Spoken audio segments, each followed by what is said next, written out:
Bai, jardunaldiaren erdigunera iritsi gara eta hirugarren hizlari agurtu behar dugu. Altxa mesedez, bera Iker Alejo da. Gaur gu hemen egotearen arrazoi nagusietako bat. Asko eskertze dizut jardunaldi hau antolatzen lagundu diazulako eta pixkat argi hori ez, zer egin genezaken da nondik nora jo genezaken. Bera Iker Alejo da, esan duan bezala, eta ingurumen aholkularia eta Arabako hondakinen behatokiko koordinatzaile teknikoa da. Esan digu, hondakinen gaiarekiko interesa kasualitatez sortu zitzaiola. Bapatean, gai horrekin zerikusia zuen lanpostu batean aritzea egokitu zitzaiolako. Eskerrak kasualitatez izan zen, ze Iker ezagutzen dugunok ondo dakigulako hondakinen gaiak zein arduratuta daukan. Hondakinen sailkatze tasen kalkulak hondakinen kudeaketan duen eraginaz galdegin da, kudeaketa bera moldatzeko balio dezakeela esan digu besteak beste. Iker Alejori ondoko galdera erantzuten saiatzeko eskatu diogu. Zein da zure ustez hondakinen sailkatzen tasen kalkulua egiteko erabili beharko genuken metodologiarik egokiena, eta zertan datzan kalkulo bateratua izatearen garrantziak. Hau Iker, ongi etorri hobeki jardunaldietara eta ni esker gaur gurekin egotean. Mila esker, gonbidetxagatik.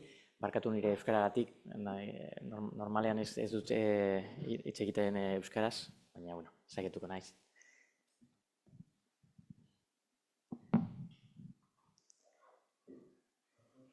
Barkatu, itxaron, hemen dago. Hondakinen sailkate tasak metodologia ez da hain zaila, baina normalean legetik atera behar ditugu kalkuloak, eta badaude Europako dokumentu tekniko batzuk laguntzeko. Eta horregatik, hemen Araban egiten dituguna da hori, dokumentu horiek erabili eta kitxo. Ez da hain zaila. Baina normalean, hondakinen sailkatze tasak politikaki zaila da saltzea, batez ere normalean ondo ez egiten dugulako, eta normalean datuak agertzea ez da erraza politikarei. Eta horregatik badago zeo zeran eskutatzeko edo ez esateko. Lehenik hasiko naiz Arabako hiri hondakinen behatokiari buruz zeo zer azaltzeko, eta gero ja kontabilitatearekin sartuko naiz. Eta hondakinen behatokia, Arabako hondakin behatokia, 12 lagun gara, gutxi gora bera, eta txosten batzuk egiten dugu, horkiz ja esan duen bezala. Eta hemen sartuta dago inventarioa. Nahi baduzue, hemen daukazue QR kodea han sartzeko eta txosten guztiak ikusteko. Eta gainera, inpropioak, aipatu behar dute inpropioari buruz zeo zer, karakterizazio txostenetan daude, baina inventarioan ez. Agian sartu behar dugu beste txostenetan.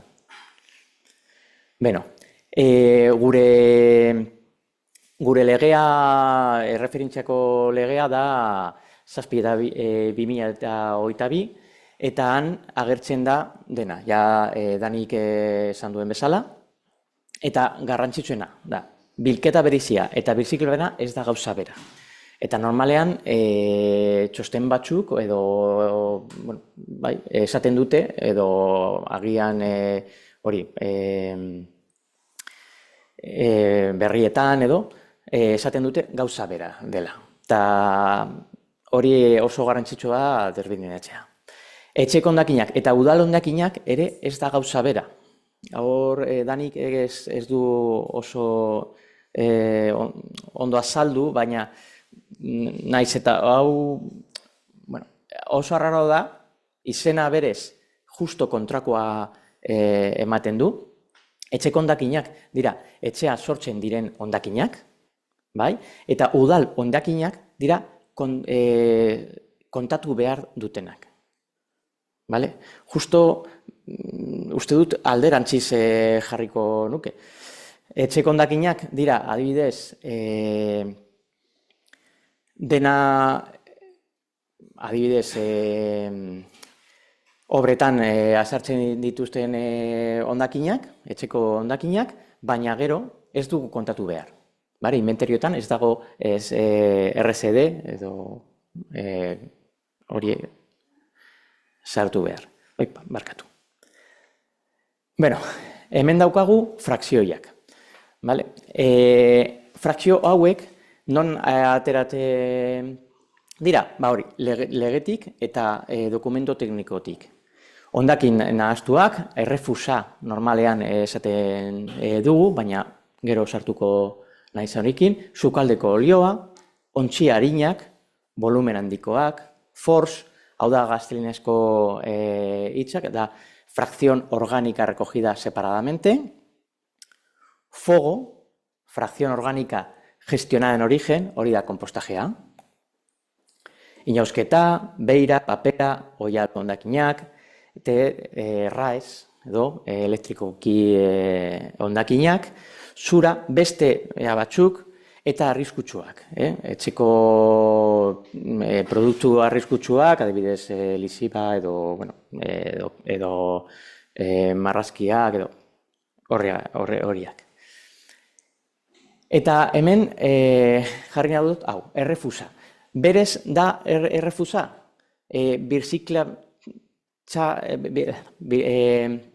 ezin dugu birziklatu han dauden guztia. Errefusa beraz da? Ez da. Normalean, hondakin nahaztuak dira. Karakterizituetan ikusten ditugu, frakzio honetan, birziklatze gai dezakegu gauza batzuk. Beraz, agian, etorkizunean, errefusa izango da. Adibidez, pañalak edo konpresak edo gauza horiek, baina momentuz, badaude edozein hondakinak eta birziklatu dezakegu gauza batzuk.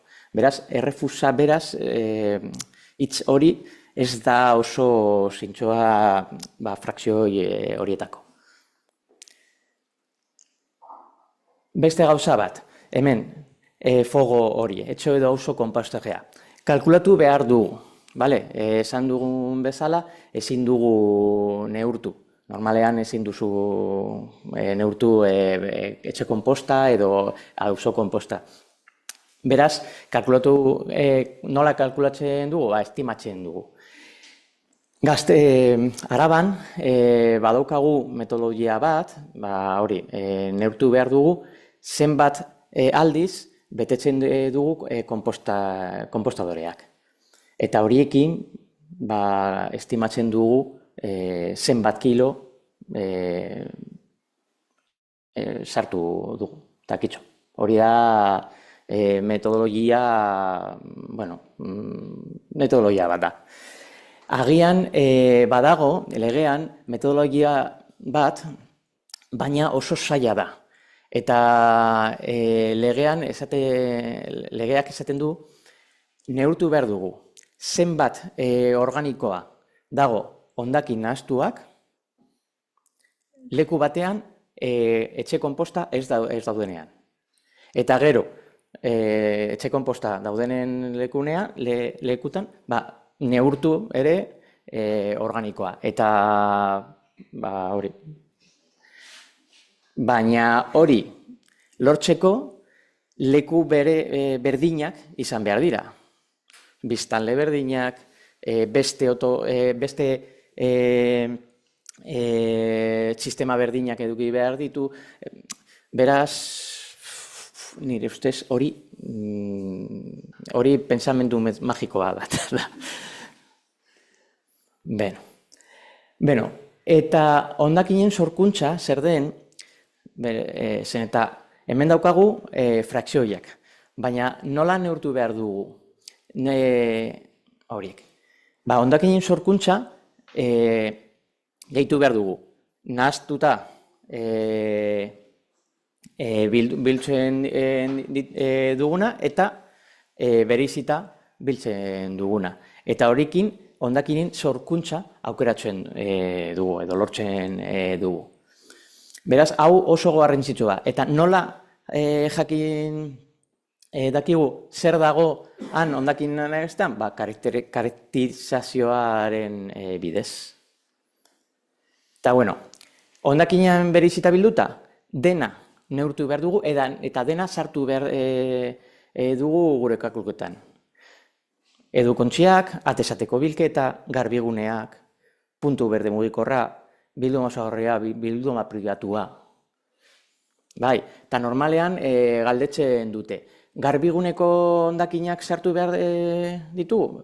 Bai, zergatik ez? Vale. Hemen adibidez, bilduma osagarria, bilduma pribatua agian da zaiena. Zen eta datu horiek normalean udalak ez dauka. Baina, bueno, Arabako Foru Aldundia, hori, galdetzen du, eta, bueno, normalean zeo zer aurkitzen ditugu. Adibidez, elektroniko tresnak, frakzioekin, Euskal Jaurlaritzarekin harremanetan jartzen ditugu, datu horiek jasotzeko. Eta normalean, erdia, tona erdia, pribatuetan, pribatuen bidez jasotzen dituzte, eta datu hori galtzea oso txarto da. Eta gainera, kendu behar dugu materiala desegokiak, inpropio horiek. Frakzioi guztietan inpropioak daude. Iaia guztietan, zeo zer kendu behar ditugu. 100 bata, bosta, baina zeo zer kendu behar dugu. Eta, bueno, eta hendakin nahasian bilduta, refusa hori, neurtu behar ditugu, hori, zer dagoan birziklatzeko. Eta hori egiteko, karakterizazioak egin behar dugu. Eta karakterizazioak oso garrantzitsuak dira, baina oso garestiak ere. Eta horregatik normalean ez dugu egiten maiz. Hemengo karakterizazioa, dira 2023koa, aurten beste bat egin dugu Araban, baina oraindik ez daukagu datuak kaleratu. Ez dugu kaleratu datuak. Eta, esan dugun bezala, hori, bihondakinak dira gehiena. Eta bakarrik 14% dira berez errefusa. Hau bai da, errefusa.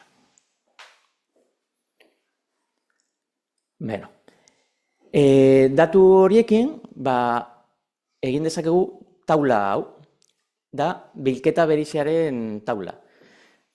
Grisan dagoen zatia da nahasketan dagoen hondakinak. Eta berdean, hori, bilketa bereiziarena. Eta ikusten duzuen bezala, hori, beste batzuk, hau da, hondaki batzukean nahaztuta, baina sartuko naiz besteekin. Force, hori, organikoa, batez ere Araban, gehiena dago bilketa nahaztuarenan. Eta, beste batzuk, adibidez papera, 130 badago ere nahaztuta eta ez dago edukontzi urdinetan. Baina, hau ikusten duzu. Eta hondakinen sorkuntza orokorrean hemen daukago. Hemen gehitu dugu zer dago nahaztuta, edukontzi grisan, eta gero beste lekutan. Bai edukontzi berean, arduina edo hori eta eta garbigunetik jatzen ditugun hondakinak. Eta hemen daukagu, bi hondakinak, papera, ontziak, beira, beste batzuk, frakzioi batzuk daudelako, eta hondarrak, hau da, errefusa. Berez errefusa dena. Eta hau da, Araban gertatzen dena. Hau da sorkuntza, eta hau da bilketa. Ikuste dugu, momentuz ez dugu egiten oso ondo. Edo, bueno, badago. Frakzioi hauek hemen zaututa daude. Bakarrik 8% agertu behar da, baina momentuz, denetarik dago han. Horregatik, ez naiz gustatzen errefusa deitzea. Eta ez da errefusa, denetarik dagoan sartuta. Tratamenduak legez, bi motako tratamendua daude. Balorizatzea edo ezabatzea. Ez dago beste bat. Eta horregatik, normalean, definizio hau erabiltzen dute pixka bat trampa egiteko. Baloritzatzea, edo izurketa gutxi daukanez, baina dena balorizazio energetikoa bidaltzen baduzu, bai, baloritzatzea da. Baina ez dugu nahaztu balorizatzea edo birziklatzea. Ez da gauza bera. Eta, bueno, noizean behin erabiltzen dute halako nahasketa.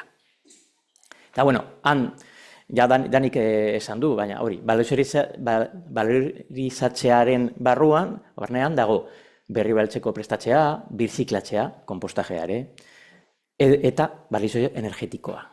Eta horregatik, ez dugu nahaztu behar. Eta gainera, ez da gauza bera, balorizazioa energetikoa eta erraisketa.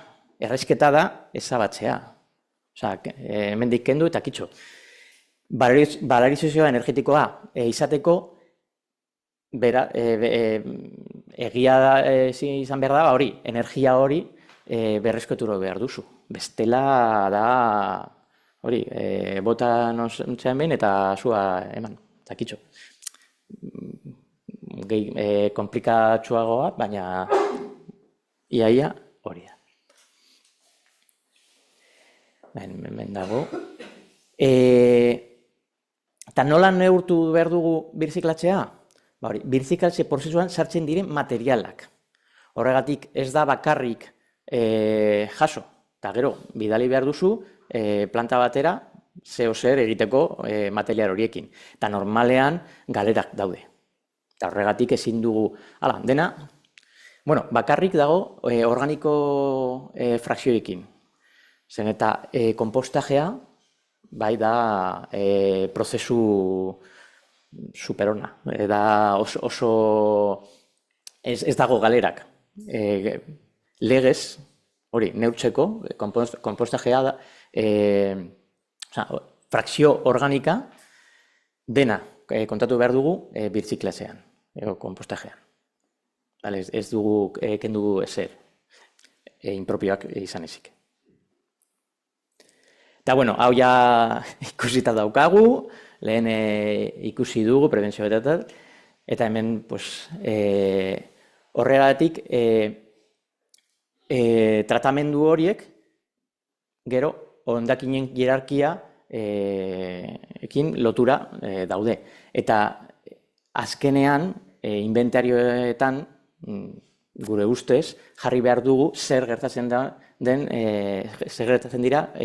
hondakinen gutian, eta hondakinen hierarkiaren tratamenduak jarri behar ditugu argi ikusteko zer gertatzen den hondakinekin.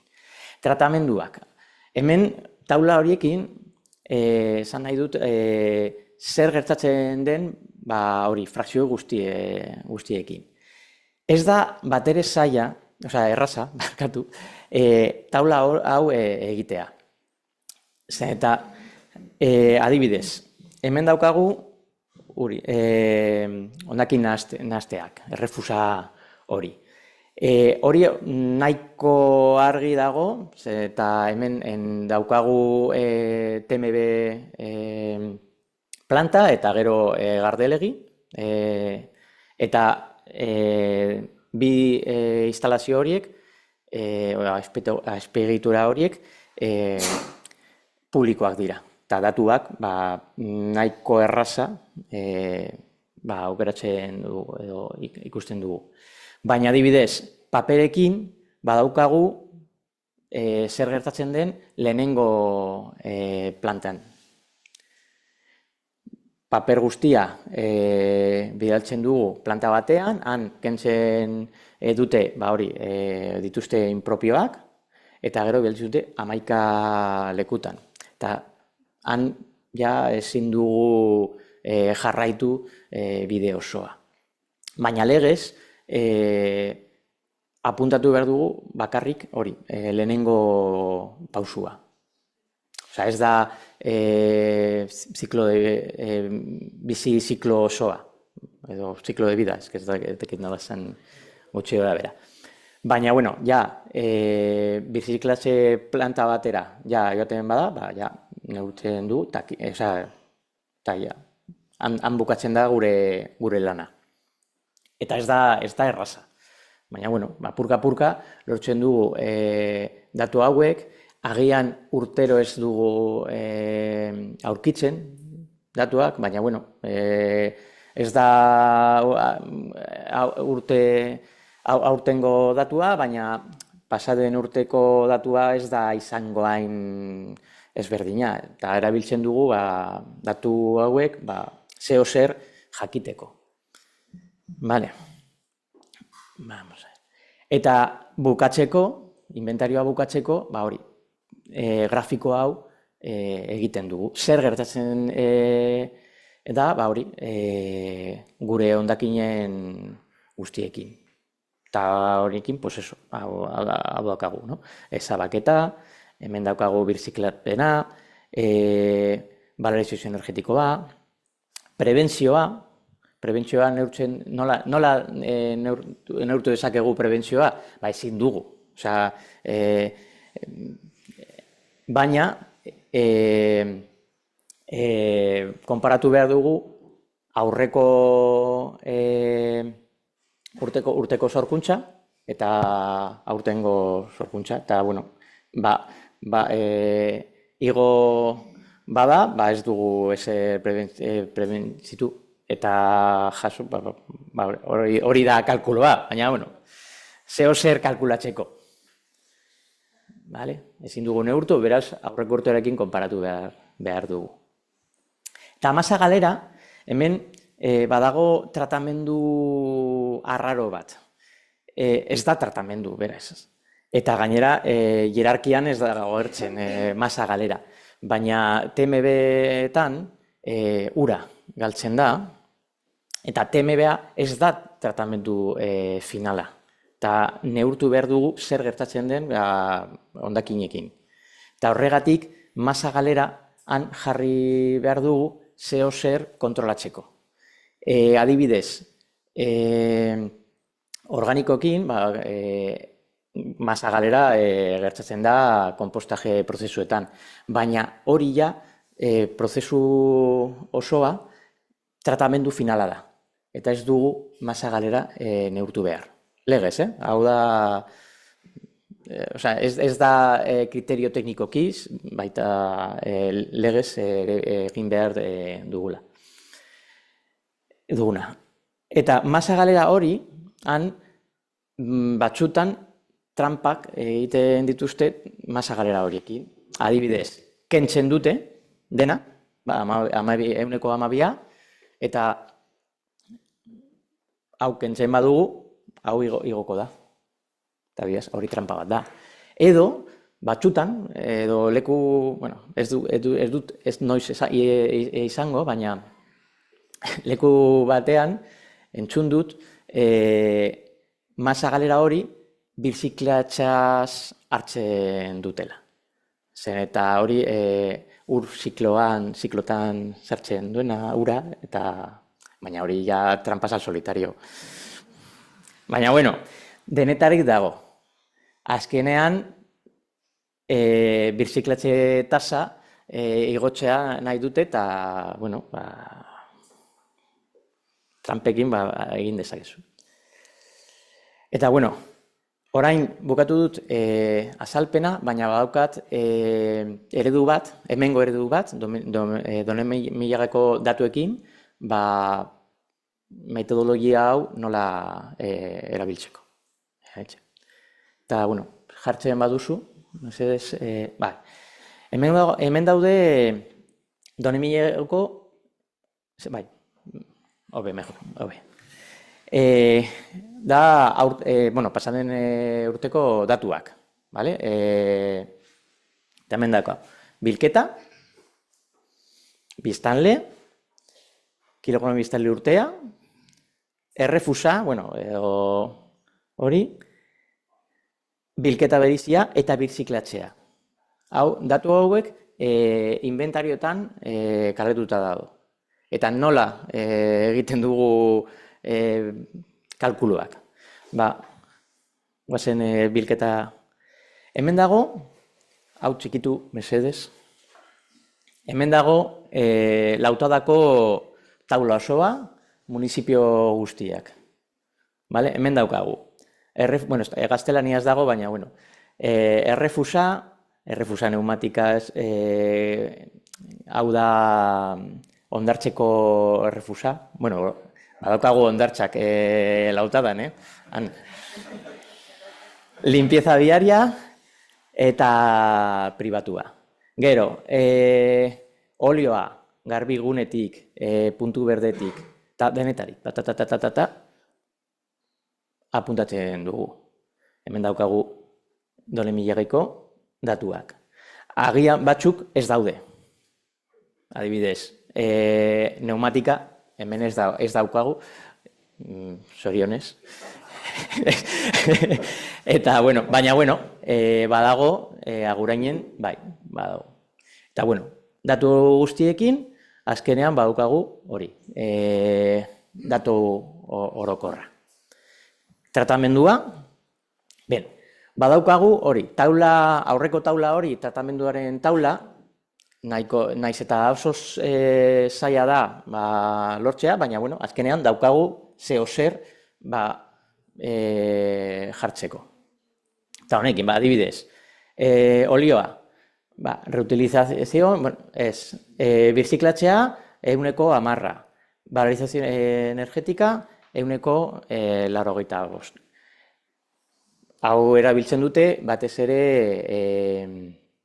ergaitzak egiteko, eta horregatik hori da.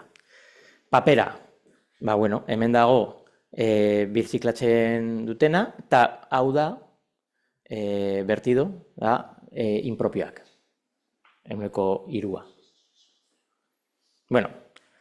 Honekin, tasa, badaukagu datu guztiak, tratamendu guztiak, eta, egiten dugu, bider hau, azkenean, badaukagu, ze tratamenduak daukagu. Hemen erabili dut bakarrik birziklatzea, eta berri beraltzeko prestamendua. Eta azkenean, badaukagu hemen, 151% birziklatzen tasa. Ulertzen da, ez da? Galderaren bat badaukazu esan. Eta papera, eta, itxoin pizka bat, aurrera, tasaren, hau da municipio osoaren tasa. Eta da, frakzio guztien neurria. Baina, zer gertatzen da batez ere frakzioi batekin egiteko? Paperekin. Birziklatzen dugu paper guztia edo ez? Hau nahiko zailagoa da. Bai, erantzuna erraza da, beti ez. Baina zenbat. Da, guazen papera. Nola neurtu ezakegu, handitu hori da.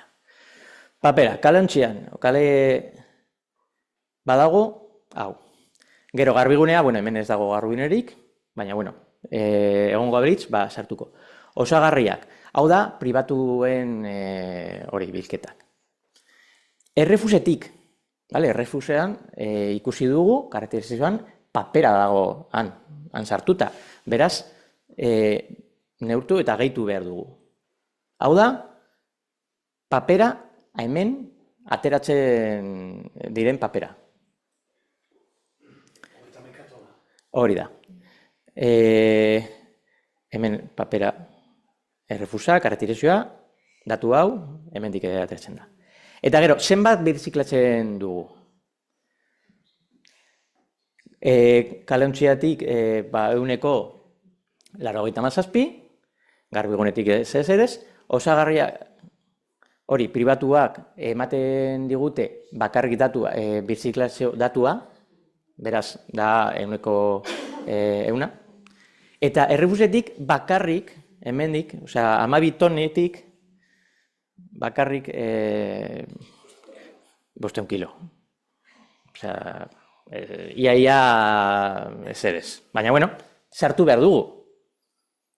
TMB plantetan ateratzen dituzte hondakin horiek eta bidaltzen dituzte birziklatzera.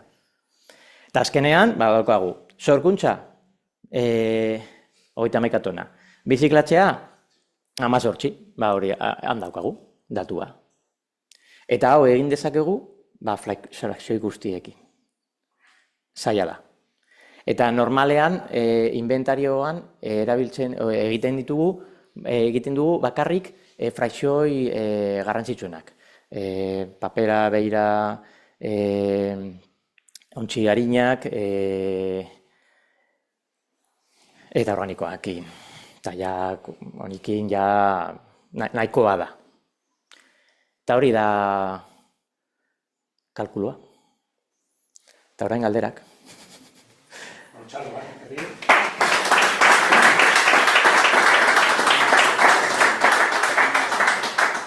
Oso bereziki egiteko alegin estu horrengatik, asko eskertzen da.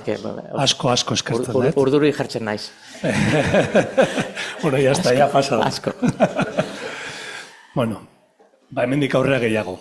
Ja, demostratu dezu egin dezakezu, eta beraz, hemendik aurrera euskera gehiago eta askotan erabiltzeko moduan zaude.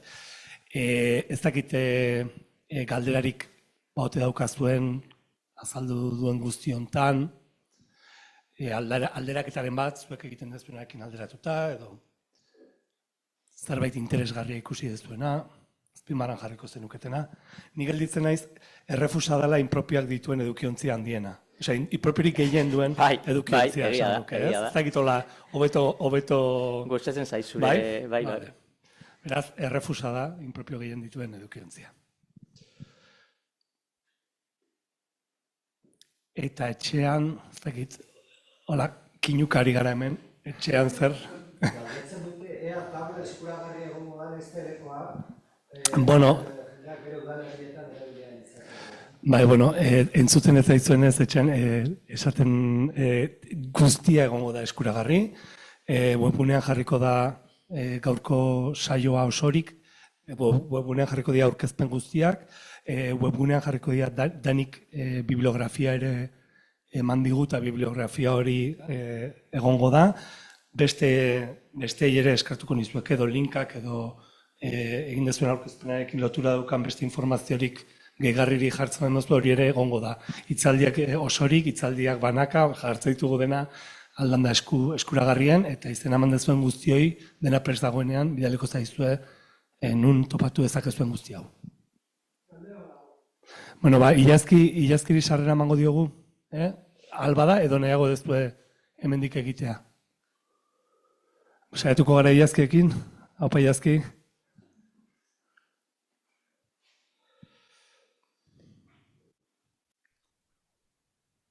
Kaixo Gorka, Maialeni paso ematen hainitzaion, baina ez du aktibatzen audioa, esaten nahi zen, galdetzen nahi zen, bilduma osagarriaren atalean komertzio edo poligonoetako enpresak dauden bereiztuta eta kontabilizatuta, hori galdetzen zuen. Eskerrik asko. Zuri. Galdera ona da. Normalean, komertzioko flujo hori nahaztuta dago etxeko flugekin. Eta hori sartuta dago eta kitxo. Bereizi egiten dutenean, sartzen ditugu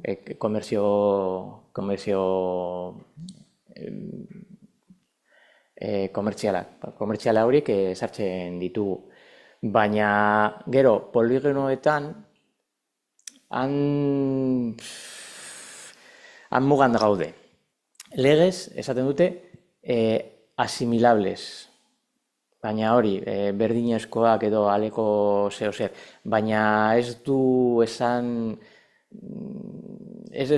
oso argi.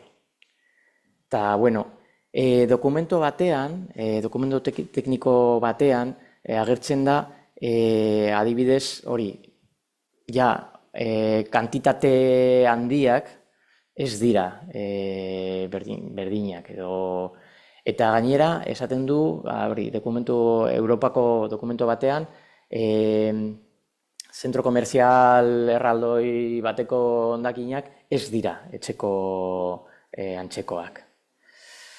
Baina zer da zentro komerzial erraldoi bat? Eroski bat edo, ez dakit, artea hori ez dago oso argi. Eta nire ustez, nik ez nuke sartuko poligonoeko hondakinak.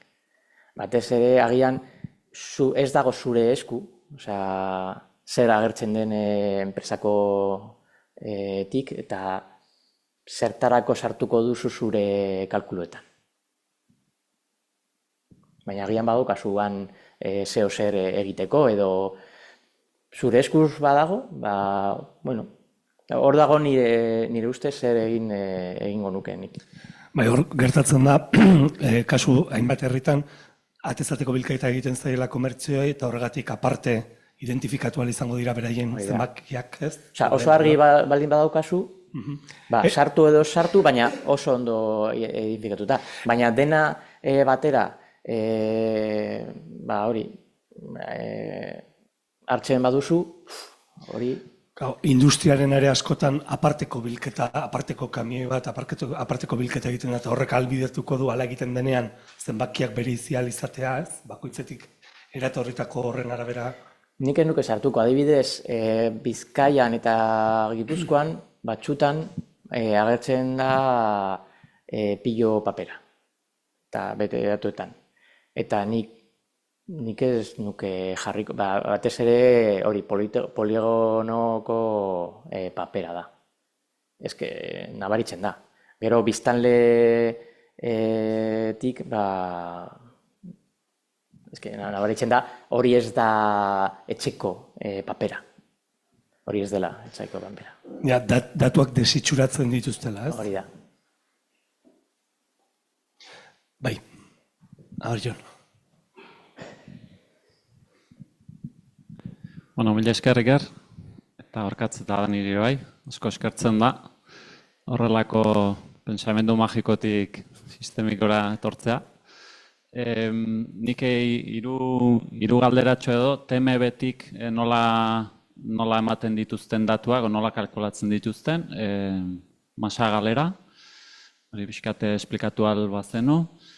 Eta gero, refusatalean, askotan ateratzen zaigu, horkatzekin ere beste batzuetan ere, pixkatea argitzean kale garbiketa atala, ez, hori non sartu ere bai.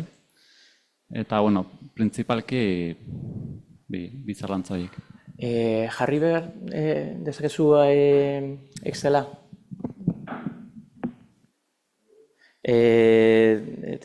Bilketa.